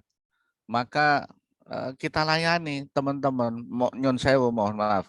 Kita hampir tiap malam itu jagong terus Mas Anjo, teman-temannya. Kita dengan teman yang mana-mana pun, bahkan misalnya mohon maaf lahir batin ya, teman-teman yang enggak mau menyebut agama, enggak mau menyebut Tuhan, Ya oke, kita ngobrol, terserah kamu menyebut apa, Tuhan itu yang jelas kita bisa ngobrol gitu. Sampai suatu saat salah satu teman-teman kita ini menyampaikan, manggil kita Abi, Bi terima kasih sudah mengenalkan Tuhan gitu ya. Jadi ini bahasa yang untuk menggiring dari situ itu bukan 1-2 hari. Peace camp-nya bukan peace camp yang keren-keren, tapi kita ini memang harus melayani. Itu penting. Bahwa kita ini Abdullah, surat 2:21. Kemudian 16:125. Bahwa kita ini ketika berdakwah, itu yang pertama Mbak Olive sama teman-teman yang lainnya, bahwa kita ini harus pertama dengan hikmah. Memang kalau dikasih surat dulu, ini karena kita sudah tahu ya, karena kajian kita, jadi memang aku langsung aja pakai ayat gitu. Tapi dengan mereka enggak. Jadi begitu misalnya Mbak Olive ngomong atau teman-teman kita yang bercerita tentang keadaan, kita biarin dulu. Terus, loh itu ada loh ayatnya, gitu. Baru masuk. Ah masa gitu. Ada yang kemarin teman-teman rambut panjang, coba buka ayatnya. Awalnya pasti pasti ya ragu atau apa. Nanti disuruh baca huruf Arabnya kan pusing juga. Gitu. Tapi ternyata enggak. Setelah melewati tahapan itu, ya ternyata begitu firman Allah itu masuk ke dalam jiwa, liung diromangkana haya, maka dia menjadi hidup gitu. Apalagi kalau rindu juga ini sama Tialin di Jogja sama Mas Anjo, kita belajar buka langsung kitab dari, waduh itu tentu rasanya berbeda. Rasanya berbeda. Jadi ada hikmah. Kemudian kalau harus pakai mauidhah itu harus hasanah. Mauidhah hasanah. Kalau mauidhah itu diskusi lah kayak gini, ini kan hasan. Semuanya kebaikan. Coba dilihat dari sisi tidak baiknya, pasti tidak ketemu. Karena starting point-nya sudah sama kita. Ya, starting point-nya sama. Kalau seandainya ada perdebatan, bukan diskusi, itu diskusi yang mau itu tadi. Ini enak-enak aja. Kalau seandainya harus debat-debat, maka bukan hasanah lagi, tapi wajadilhum billati ya ahsan. Nah, mungkin nanti bisa dilengkapi, Mbak Olive bisa baca 2 Korintus pasal 6 ayat 3 sampai 10. Jadi supaya kita tahu bahwa kita melayani itu bukan untuk pelayanan sesuai dengan bahasa kita, tapi dengan bahasanya saudara-saudara kita itu. Kita paksakan diri kita ini supaya jadi pelayan terbaik. Jadi apa ya? Ya memang kalau dari fisik aja kita mau keluar malam sudah dari fisik ya, angin udara ini sudah jadi constraint. Tapi ketika kita dahulukan bahwa kita ini adalah pelayan dari Tuhan, ya sudah kita ini adalah Abdullah yang melayani. Minimal Mbak Olive harus jadi pendengar. Kalau menjadi pendengar itu kan bahasa apapun, bahasa anak milenial, generasi Z, generasi baby boomer, apapun, pokoknya jadi pendengar aja. Itu sudah dakwah yang paling luar biasa, sudah mendamaikan. Kita mendengarkan nenek-nenek yang sedang ceriwis, kita menjadi pendengar yang baik. Kita dengerin teman-teman yang seusia, kita jadi pendengar yang baik. Kita mendengarkan adik-adik kita yang usianya TK, kita waduh, sudahlah belajar jadi pelayan begitu. Insya Allah kita akan menjadi orang yang selalu dikasihi Tuhan, dipakai sama Allah itu sebagai toolsnya. Kemudian kalau dengan jawaban anak revolusi industri 4.0 gitu ya, maka paling tidak ada 4 ya.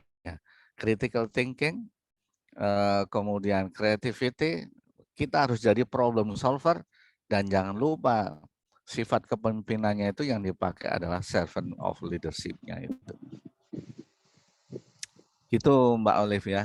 Jadi contoh-contoh bahasa gaul itu tentu literasi kita berbeda gitu ya. Yang masuk ke otak kita tentu tidak sama dengan otaknya teman-teman ya. Ruang memori kita tentu tidak sama.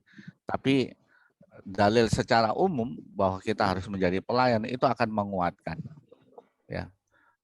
Dan jangan lupa bahasa cinta ini bukan hanya kekuatan kata-kata. Jadi dakwah itu tidak harus dengan kata-kata, tapi dengan sentuhan pun itu jadi penting, ya. Dan menyentuh hati teman-teman itu jauh lebih penting juga. Oke, thank you, matur nuwun ya. Terima kasih banyak Kak Anjo dan Kak Budi. Sangat menjawab dan saya mendapatkan banyak sekali pencerahan. Kayak dialiri airnya, kemalang dingin.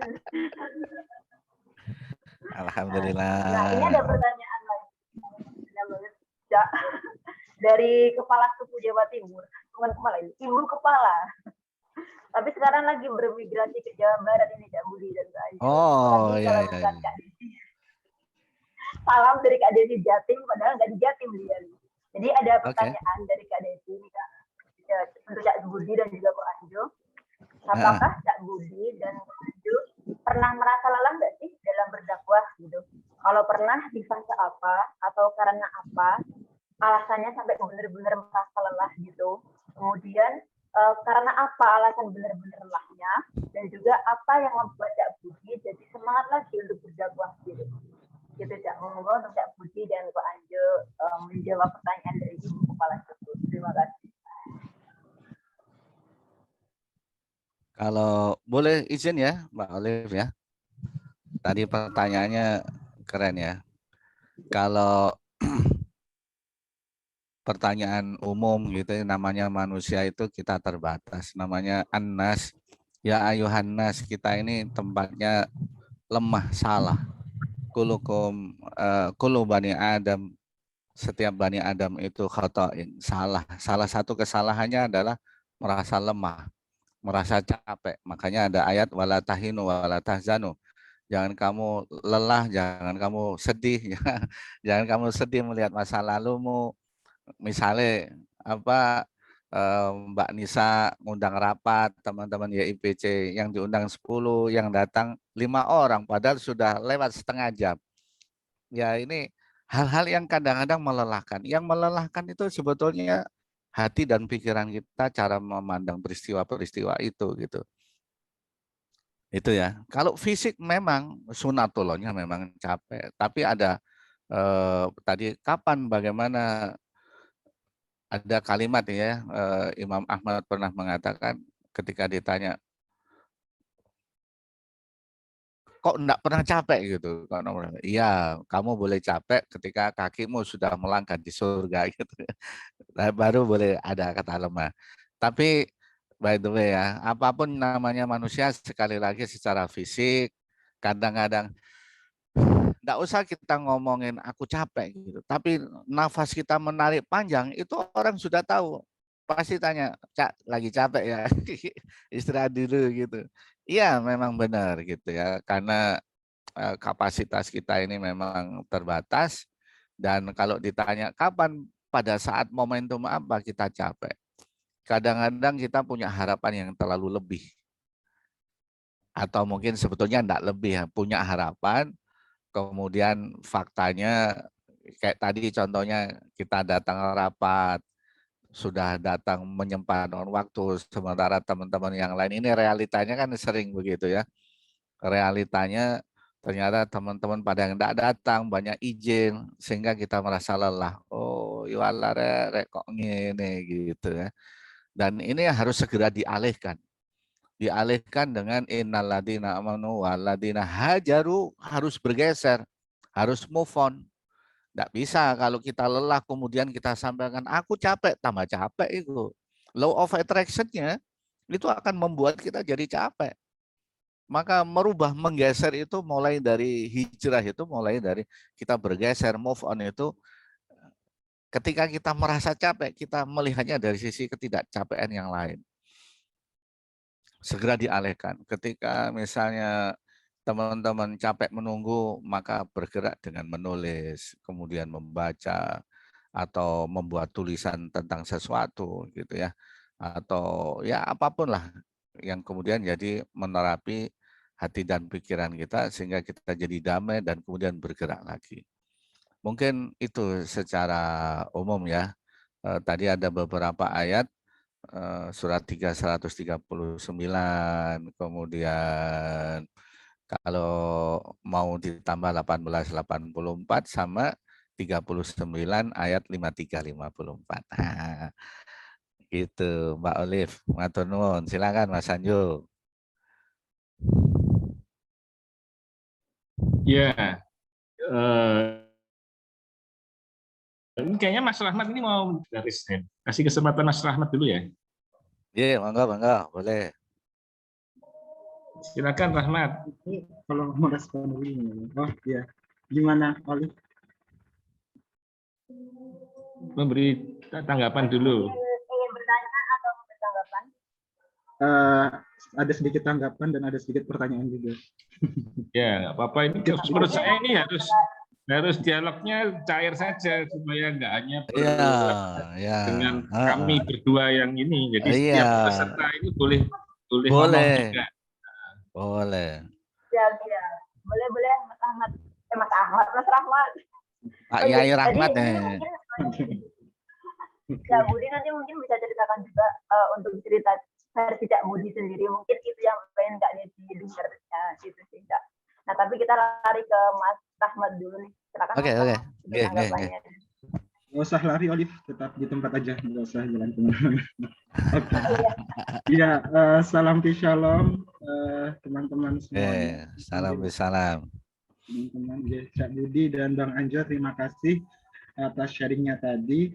Ada beberapa hal yang saya garis bawahi ya. Yang pertama dari Cak Budi tadi, yang saya tangkap salah satunya adalah bagaimana tadi konteks perang dan damai, bahwa peperangan itu dalam sejarah selalu bersyarat, selalu ada konteksnya, selalu ada kondisinya yang kemudian terjadi peperangan. Sedangkan perdamaian itu unconditional peace gitu, tidak ada syarat. Jadi memang benar-benar ya damai tanpa syarat gitu kan. Dan kalau boleh saya tambahkan juga, misalnya dalam beberapa konteks peperangan di era-era terdahulu juga, kalau kita lihat sebenarnya kan juga peperangan itu bukan jadi tujuan, tapi jadi sarana untuk mencapai perdamaian. Tapi memang waktu itu cara-cara yang dilakukan karena konteks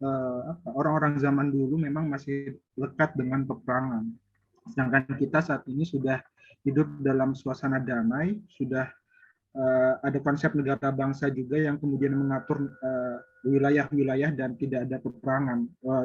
Secara umum ya ada beberapa negara yang masih berperang, tapi secara umum kita sudah lebih teratur. Sedangkan di zaman dulu memang konsep negara bangsa dan pembagian wilayah itu masih belum ya, maka kemudian terjadi peperangan itu. Tapi kembali lagi kalau kita bicara tentang konflik peperangan itu selalu ada konteks, jadi tidak serta-merta.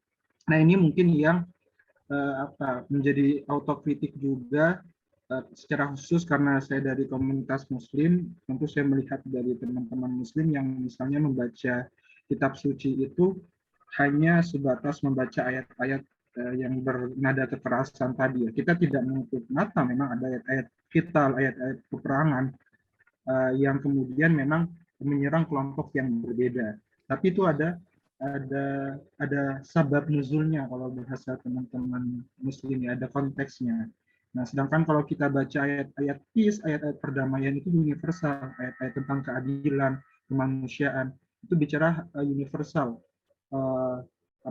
lintas batas, lintas zaman, lintas waktu gitu. Jadi itu berlaku sepanjang zaman. Nah, ini ayat-ayat perdamaian ini yang harusnya menjadi semangat untuk kita dalam menebar damai gitu ya, bukan kemudian menebar perang karena terpantik beberapa ayat-ayat yang mungkin secara tekstual berbicara tentang kekerasan, tapi kita lupa bahwa itu ada syaratnya, itu ada konteksnya gitu ya.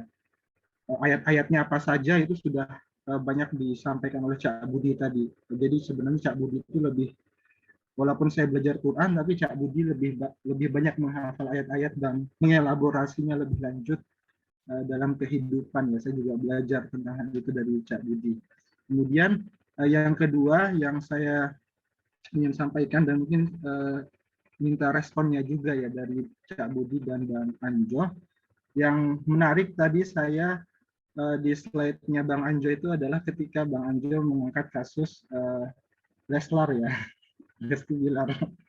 Kalau teman-teman yang teman-teman muda mungkin juga ada sebagian yang mengikuti gosip atau mengikuti kasusnya, kasus KDRT yang entahlah ya, maksudnya ada banyak hal yang berseliweran di media sosial juga tentang itu.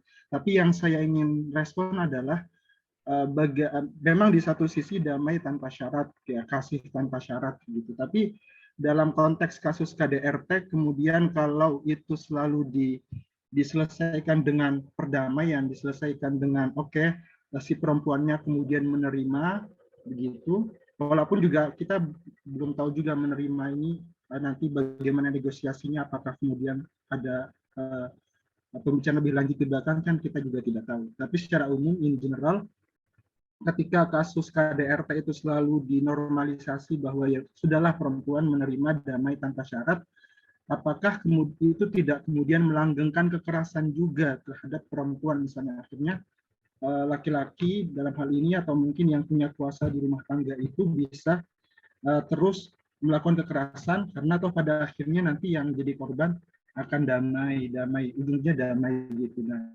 apakah kemudian itu akan juga melanggengkan kekerasan kalau itu terus dinormalisasi bahwa kita belajar dari Lesti yang kemudian mengikhlaskan, mendamaikan, dia tidak menggugat kekerasan.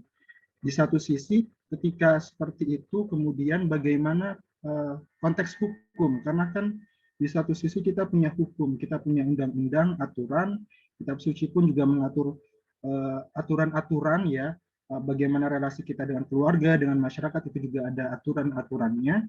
Nah, menyeimbangkannya itu seperti apa? Karena di satu sisi kan memang ada hukum kasih, tapi di satu sisi juga adil. Tuhan pun kan juga demikian. Tuhan itu di satu sisi dia maha kasih, tapi di satu sisi dia maha adil. Karena saling berkaitan menurut saya. Karena kalau misalkan kasih saja tanpa keadilan, ya tidak bisa juga gitu kan. Tetap harus ada keadilan, dan keadilan itu harus berbasis kasih sayang juga. Walaupun dalam Al-Quran misalnya dikatakan bahwa kasih Tuhan itu meliputi segala sesuatu ya. Kasih Tuhan meliputi segala sesuatu, tapi di ayat yang lain juga dikatakan bahwa Allah juga maha adil. Jadi dia nanti juga akan membalas atau mengganjar manusia sesuai dengan kapasitasnya, sesuai dengan kebaikan dan keburukannya gitu kan. Jadi dalam konteks itu bagaimana kemudian merespon ketika ada kasus-kasus kekerasan dalam rumah tangga, atau mungkin dalam hal-hal lain, kasus-kasus yang terjadi di masyarakat tapi berujung damai. Nah, akhirnya hukum di situ gimana peran hukum kemudian, dan apakah itu tidak melanggengkan kemudian kekerasan-kekerasan berikutnya dan juga tindak-tindak kriminal berikutnya. Kalau ujung-ujungnya damai terus. Itu saja. Terima kasih Bang Anjo dan Cak Budi. Salam Shalom.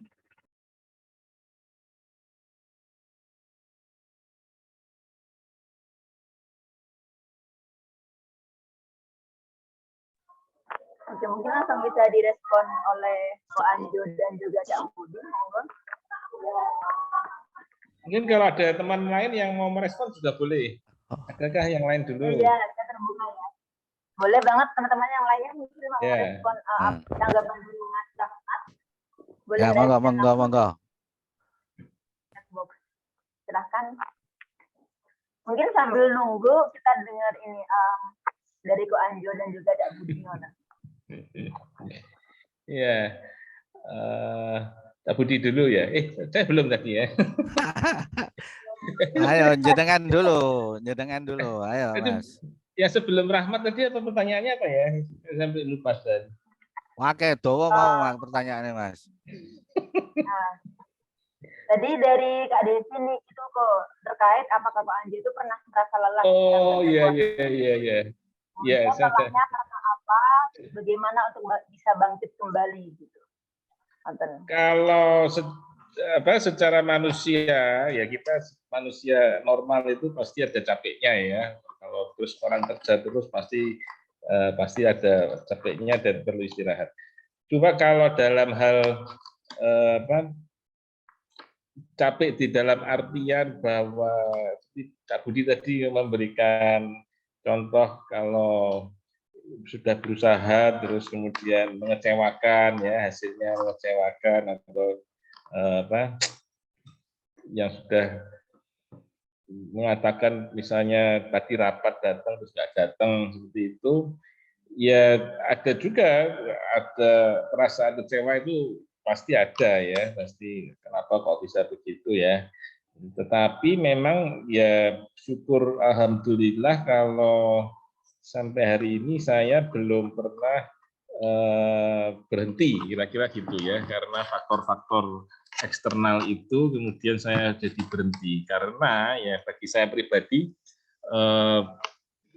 apa yang saya kerjakan ini adalah sebuah, kalau dalam istilah di Kristen itu adalah sebuah panggilan ya, atau calling, atau ya mungkin kalau bisa juga dibilang seperti amanah gitu kan, amanah dari Tuhan yang memang ya menjadi bagian hidup saya, jadi menjadi tujuan hidup saya. Jadi kalau tujuannya itu memang untuk mengerjakan pelayanan yang Tuhan percayakan ini, ya saya tidak perlu terlalu terpengaruh dengan apa yang menjadi hasil atau respon orang. Ya, jadi ya ini juga belajar dari Isa Al-Masih sendiri bahwa ketika dia sudah melakukan begitu banyak kebaikan, ya pengajarannya baik, ya menyembuhkan orang sakit, kemudian menolong orang, memberi makan dan sebagainya. Tetapi dalam satu peristiwa mereka berbalik ya, akhirnya menjadi ya mendukung apa yang jahat, yaitu kemudian membawa Isa Al-Masih itu untuk disalibkan. Walaupun kita kalau dalam kitab suci menyadari bahwa itu memang sudah jalannya Tuhan, kira-kira gitu ya. Tuhan memang sudah tujuannya Isa Al-Masih datang ke dunia memang akan disalibkan, akan mati di sana. Walaupun kita melihat ada faktor-faktor, termasuk salah satu dari muridnya ya, yang namanya Yudas itu kemudian mengambil bagian untuk membawa Isa Al-Masih harus disalibkan. Tentu kalau Isa Al-Masih itu sebagai manusia biasa ya pasti kecewanya luar biasa ya, muridnya yang bersama dengan dia 3 tahun, orang-orang yang selama ini dikasih kebaikan-kebaikan terus berbalik seperti itu. Tetapi kalau Isa Al-Masih kecewa saat itu dan kemudian nggak jadi, malah mau melarikan diri, ya bisa juga Isa Al-Masih itu melarikan diri. Tetapi kan berarti itu tidak sesuai dengan amanah atau panggilannya, atau ya Isa Al-Masih diutus ke dunia itu tujuannya Tuhan ya akan sampai di sana ya, harus dituntaskan. Jadi dalam satu doa Isa Al-Masih di Injil surah Yahya itu mengatakan ya aku mau menyelesaikan tugas yang Tuhan percayakan ya, yang diberikan oleh Bapa, oleh Allah kepadanya. Jadi harus diselesaikan tuntas ya, seperti itu. Jadi itu yang menguatkan bahwa saya punya panggilan, saya mengerjakan panggilan. Dan di kitab suci itu, di kitab para nabi juga ada banyak contoh ya. Misalnya salah satunya itu Nabi Yeremia ya. Yeremia itu terus ya diberikan tugas oleh Tuhan untuk menyampaikan firman Tuhan, menegur bangsa Israel terus-menerus, tetapi bangsa Israelnya tidak bertobat ya, sudah dihukum Tuhan tetap juga nakal terus, mereka itu seperti itu ya. Ya Nabi Yeremia sering menangis ya, maka dia juga menulis satu kitab namanya Kitab Ratapan, menangisi Israel yang begitu keras kepala, keras hati ya, tidak mau bertobat. Tetapi ya dia taat kepada Tuhan, ya dikerjakan, dituntaskan ya dalam hidupnya. Itu di saat-saat mungkin kecewa dan kayak mau give up, ya kembali kepada firman Tuhan itu pasti menguatkan. Ya saya percaya sekali bahwa hidup saya tidak sendiri, Tuhan terus menyertai. Ketika di masa-masa sulit pun Tuhan itu hadir ya, hadir untuk menguatkan, untuk memberikan support ya dengan cara Tuhan, menginspirasi melalui firman ya. Ketika diingatkan lagi apa yang tertulis dalam kitab suci seperti itu ya, itu semangatnya jadi bangkit lagi. Juga adanya teman-teman ya, tentunya sebagai orang yang melayani Tuhan kita tidak sendiri ya, seperti kita ini kan punya komunitas ya, baik KDDM yang komunitas dialog damai maupun juga di IPC kita kan bentuknya komunitas. Jadi di saat-saat seperti itu Tuhan bisa memakai teman-teman kita untuk memberi support lagi ketika sudah mau give up ya, Tuhan bisa dalam tanda kutip berbicara ya, atau menegur kita, menguatkan kita melalui orang-orang di dekat kita. Jadi memang perlunya komunitas itu tidak bisa digantikan ya. Kita harus punya komunitas supaya kita bisa saling menolong, saling menguatkan di saat-saat lemah seperti itu. Jadi never give up, bukan karena hanya kemampuan diri sendiri, tapi dari Tuhan sendiri dan juga melalui komunitasnya ya itu. Kemudian tadi yang dari responnya Rahmat itu ya hukum pasti harus ditegakkan ya. Saya setuju itu. Walaupun hukum juga tidak sempurna ya. Misalnya salah satu yang masih terus diperbincangkan di dunia ini, di negara-negara dan termasuk Indonesia mungkin juga adalah hukuman mati ya misalnya. Jadi bisa saja sekarang ada hukuman mati, nanti hukuman matinya bisa diganti yang lain atau ditiadakan. Tetapi bahwa ada hukum yang mau diterapkan harus disertai dengan usaha untuk membuat orang itu benar-benar bertobat. Ya, misalnya kasus Ferdi Sambo. Ferdi Sambo ini nanti bukan hanya sekedar harus dihukum, tetapi harus ada bimbingan. Bimbingan sampai si Sambo ini bertobat kembali kepada Tuhan, tidak lagi punya kejahatan-kejahatan seperti itu. Jadi kalau hanya sekedar dihukum dan kemudian nanti tidak ada bimbingan dan kemudian lepas dari hukuman, misalnya setelah kalau KDRT saya nggak tahu ya, 1 tahun 2 tahun misalnya, terus kembali ke dunia lagi, mungkin juga masih bisa KDRT lagi, ya kan, kalau tidak dibimbing. Oleh karena itu, kalau pendapat pribadi saya, yang lebih penting adalah membimbing orang itu, ya itu. Jadi ya sebetulnya sebaiknya membimbing orang itu sebelum dia KDRT, ya. Jadi kalau si sampai itu sejak mudanya itu sudah dibimbing untuk hidup sesuai dengan firman Tuhan misalnya ya saya yakin tidak sampai melakukan KDRT ya, selalu diingatkan untuk melakukan hal yang baik. Tapi ya inilah keterbatasan, kelemahan kita, mungkin tidak semua orang bisa kita bimbing, atau ada juga orang-orang yang mau dibimbing nggak mau dibimbing ya, akhirnya lepas dari sana ya, seperti itu. Jadi kalau dari kasus perempuannya ketika dia mau menerima balik dengan cara damai tanpa syarat, itu bukan berarti kemudian pasif, disiksa lagi juga tetap mau, juga nggak begitu. Tapi juga dari sisi perempuan bisa bertindak aktif, bukan membalas dengan kejahatan, tetapi membalas dengan kasih, dengan kebaikan, ya sambil terus diusahakan supaya orang itu bertobat, ya. Jadi tentu memang berdamai tanpa syarat itu bukan berarti sebagai tindakan pasifisme yang menyerah tanpa melakukan apa-apa. Tapi kita harus tetap aktif untuk mengubah orang-orang yang berlaku jahat untuk bisa bertobat, ya itu. Tentunya sekali lagi kita percaya ada banyak faktor ya, jadi tidak simpel, memang harus diakui tidak simpel. Salah satu hukuman negara itu bisa menjadi salah satu faktor jera, tapi tidak cukup menurut saya kalau hanya sekedar di kurungan saja, karena banyak orang setelah dikurung di penjara keluar juga tambah jahat juga ada ya. Jadi ini yang karena mereka malah ketemu penjahat-penjahat yang lebih hebat di penjara, malah ketularan jahatnya.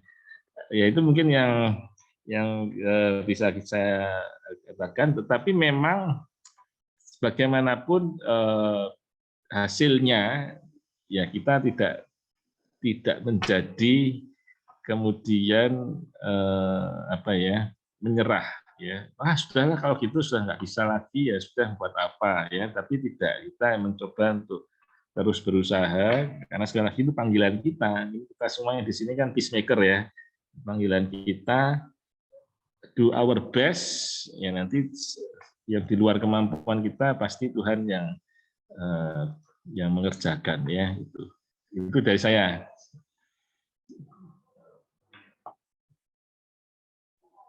Oke, terima kasih banyak Pak Anjo. Selanjutnya tambahan mungkin Pak Budi terkait tanggapan dari Mas Ahmad.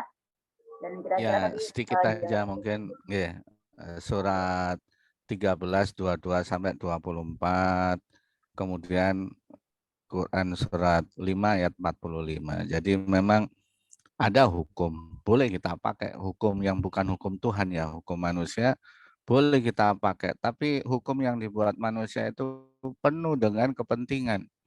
Bahkan mohon maaf, tafsir pun ada kepentingannya. Tafsir hukum apalagi juga ada kepentingan. Orang tafsir firman Tuhannya dia juga ada kepentingan. Jadi ya kita memang ketika Isa masih menaikkan kaki seorang muridnya, kemudian nyuci telapak kakinya, bahkan dilap, bahasa Jerman, le awakmu tak ceritani kasih damai, entek ngamek kurang golek, gak paham-paham juga gitu. Jadi kepahaman kita tentang damai itu memang tetap ada batasan gitu ya. Jadi terutama pertanyaan arahan dari Pak Yai Rahmat tadi memang menarik gitu. Tentu kita bisa mengelaborasi, kalau mata dengan mata, telinga dengan telinga, kalau mencuri harus dipotong dan seterusnya. Boleh, memang hukum itu bisa dipakai, tapi kan tetap ada hukum Tuhan yang kemudian bisa kita gunakan sebetulnya, dan itulah yang kemudian mau tidak mau, suka tidak akui, kayak apa yang disampaikan Gus Dur hari ini, 10 tahun baru kita paham gitu. Dan bisa jadi kita penuh dengan emosional, penuh dengan semangat, hukum harus ditegakkan gitu. Tapi setelah 10 tahun kemudian, 20 tahun kemudian, wah mestinya aku memaafkan dia. Jadi hukum-hukum Tuhan seperti membalas kejahatan dengan kebaikan, memaafkan, dan seterusnya, sayap-sayap damai itu, bentuk-bentuk kasih sayang itulah yang kemudian nanti bisa membuat kita tidak lelah. Sekaligus jawab punyanya Mbak Desi tadi, bahwa ya kuncinya ketika kita lelah, di mana, kapanpun, di momentum apa saja, be great, be you. Temukan potensi terbaik yang belum kamu temukan. Potensi baik apa? Kalau hari ini kita membaca firman Allah, tidak mendapatkan sesuatu yang baru, berarti kamu belum membaca. Misalnya begitu. Kalau hari ini aku membaca ayat yang sama yang 2 hari lalu aku baca, kemudian aku tidak dapat apa-apa, capek deh gitu. Akhirnya kadang-kadang yang membuat capek itu keadaan momentum yang monoton. Karena otak itu sebetulnya bekerjanya monoton gitu. Sifatnya recalling gitu. Jadi kalau diulang-ulang seperti ibadah itu bisa berubah menjadi kebiasaan, dan kebiasaan itu pun suatu saat akan bisa menjadi bernilai ibadah. Ya, makanya supaya enggak lelah, adat atau bahasa lainnya habit, kebiasaan-kebiasaan itu perlu kita tumbuhkan. Syukur kita bisa menemukan kebiasaan yang baik seperti diskusi ini, menjadi mudah-mudahan jadi amal soleh juga. Jadi ketika ngobrolnya enak, hati damai, tentu tidak capek. Nah inilah contohnya. Contoh ketika ada lelah, maka kita kita jadikan hidup kita ini bergerak, dan saat hidup terasa berat, when your life gets harder, ya sudah, kita harus yang enak itu terima, syukuri, nikmati, dan keep smile because you are a good servant. Kenapa? Karena servant of God. Karena kita adalah pelayan Allah dan kita adalah hamba Allah. Namanya pelayan capek-capek sedikit lah, boleh lah. Namanya manusia, selonjoran sedikit juga boleh. Selonjorannya itu bernilai ibadah juga gitu. Ya insya Allah. Jadi never give up, lagunya si The Massive ya. Tapi mungkin nanti teman-teman bisa dengerin lagunya Bobo Boy. Nggak tahu masih ingatnya lagu apa? Lagunya apa? Di bawah langit yang sama itu. Ya insya Allah. Oke, thank you ya. Ya bahasa anak muda healing. Healing, keliling, maling. Maling, mencuri hati dan pikiranmu. Oke. Oke. Thank you. Yeah. Kita masuk di sesi terakhir untuk Cak Budi dan Pak Anjo. Mungkin bisa ditutup dengan closing statement, dimulai dari Pak Anjo, itu Cak Budi. Silahkan. Ya, Mas. Jadi kalau saya sih mengingatkan kembali ya, bahwa life is all about God. Jadi hidup kita ini tentang Tuhan. Jadi apapun yang kita alami itu, pertanyaannya apa yang Allah peroleh melalui hidup saya, bukan apa yang saya peroleh. Kalau ya saya peroleh itu, ya saya yakin Tuhan pasti akan banyak memberi kita ya. Tapi supaya kita tidak hidup hanya untuk diri sendiri, sehingga kalau mengalami hal-hal yang tidak menyenangkan, kita tidak membalas dengan kejahatan, tidak membalas dengan hal yang kita sendiri juga tidak suka. Jadi semangat untuk menjadi peacemaker. Kita juga perlu ingatkan teman-teman kita ya, yang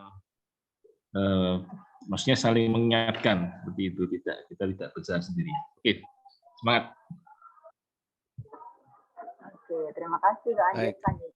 Selanjutnya, Ya, itu aku mau nulis, let's to ngalah. Ayo, dadi wong sing ngalah. Ngalah itu tidak ada hubungannya dengan perang.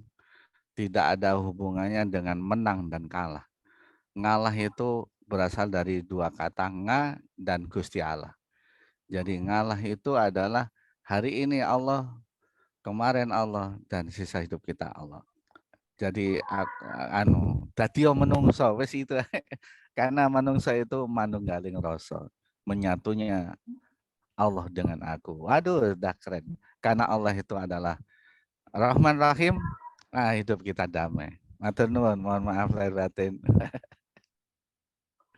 Terima kasih banyak Pak Anjo dan Cak Budi, sangat insightful sekali ya, banyak hal yang kami pelajari di dialog kita pada pagi hari ini. Kita banyak dapat insight-insight baru juga, dan semoga dengan diskusi kita pada siang hari ini menjadi keberkahan dalam kehidupan kita, dan semoga apa yang kita lakukan hari ini pun membawa nilai-nilai baik dan pastinya perdamaian ke depan untuk perjuangan tanpa lelah yang telah kita lakukan. Seperti kata Cak Budi, sebagai seorang penjaga perdamaian kita nggak boleh merasa lelah. Terima kasih banyak teman-teman semuanya.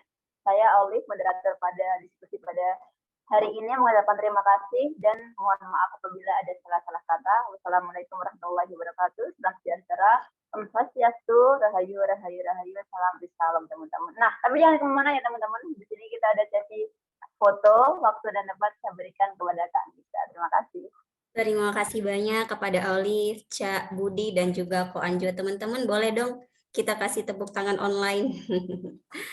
Teman-teman, di akhir kegiatan sebelum kita menutup pertemuan ini, saya izin sedikit promosi ya bagi teman-teman di sini yang ada di wilayah Yogyakarta.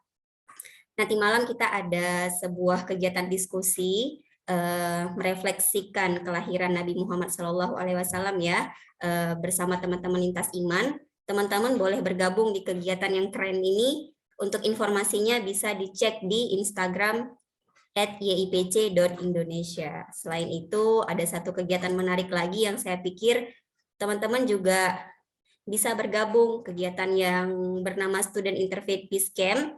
Kegiatan ini akan dilaksanakan di Yogyakarta, di Jakarta, dan di Jawa Barat. Nah, kalau teman-teman juga tertarik untuk ikut camp ini, live in bersama teman-teman yang berbeda, boleh juga cek Instagram @yipc Indonesia dan boleh bertanya melalui DM. Nah, terima kasih teman-teman. Saya mau mengajak kita semua untuk berfoto, boleh yang nyaman membuka video, kita sama-sama membuka video. Kalau tidak nyaman juga tidak apa-apa ya. Oke. Di sini ada 2 halaman ya, teman-teman boleh sambil kasih reaction. Baik, saya akan hitung sampai 3 ya. Dalam hitungan 1, 2, 3. Oke, selanjutnya beralih ke halaman yang kedua.